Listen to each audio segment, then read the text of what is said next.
It is not easy to start conversations with those people that we do not know.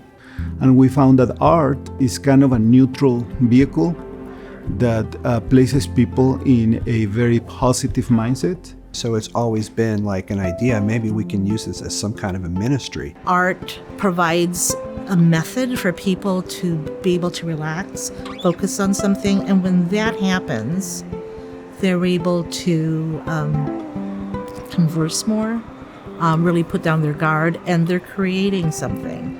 So we found that art is a very good vehicle to do what Ellen G. White says, which is mingling with people.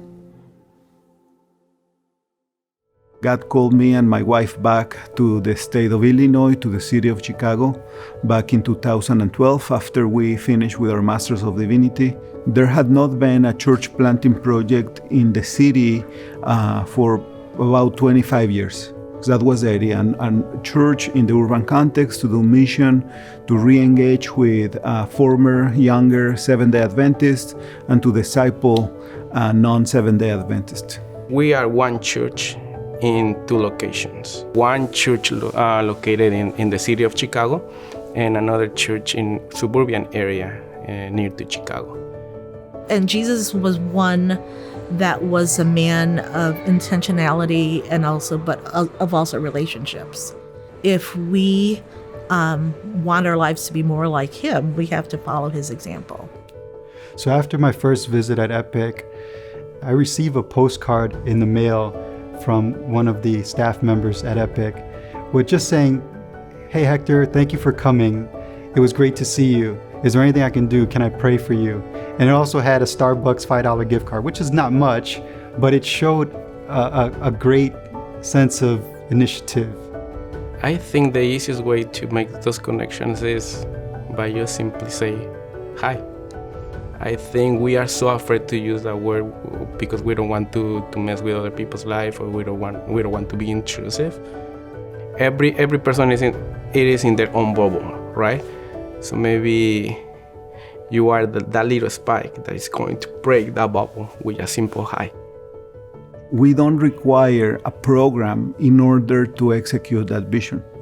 Instead, we require a relational lifestyle.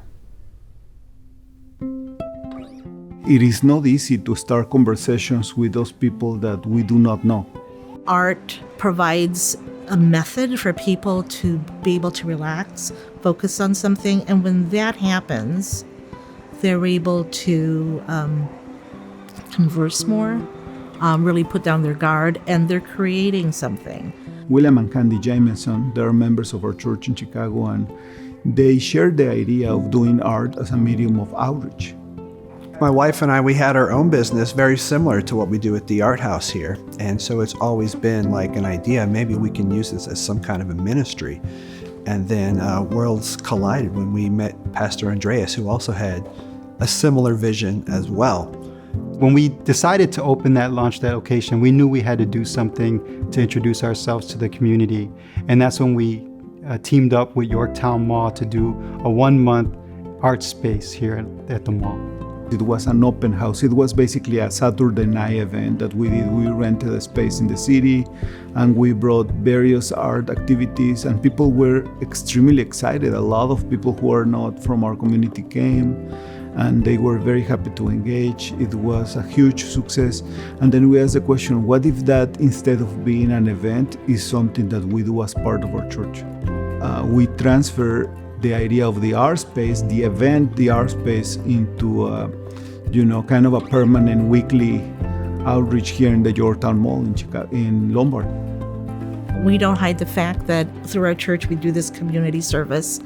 And during the time when art space is going, there's also music, practicing, so there's that curiosity, and so people go there. When families come to create something, they experience unity, harmony, they feel happy, they feel connected, and they're more prone to talk to you about their lives, to open up about their problems. So we found that art is a very good vehicle to do what Ellen G. White says, which is mingling with people. I am one of the volunteers at the Epic Art House. I love coming. I love doing pottery.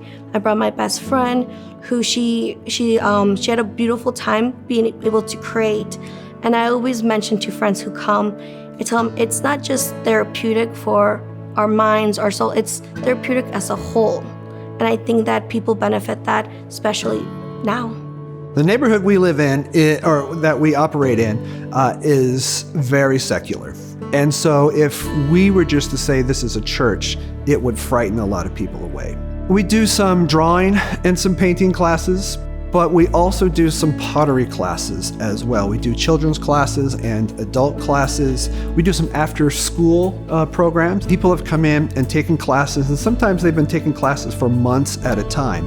And then they ask the question, I heard there was a church here. And that's when those opportunities to engage in those discussions happen. It's easy to invite people in to the church and to the worship space because we're having art there. Well, why don't you just come back on Saturday and you can see for yourself what it is. It's not threatening. To have a church service here, it almost seems natural because they're already familiar with this space.